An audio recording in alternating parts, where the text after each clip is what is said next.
Here's a straightforward guide to setting up ManyChat on Instagram.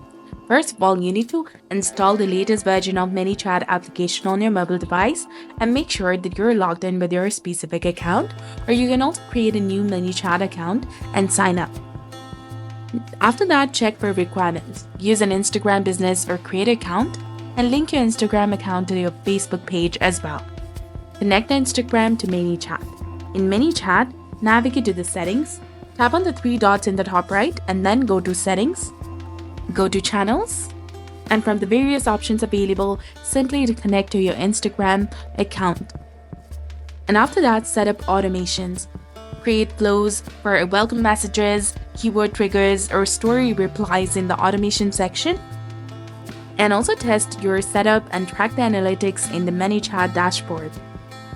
So this was all about it. If you found this guide helpful, please like, share, and subscribe. Thank you.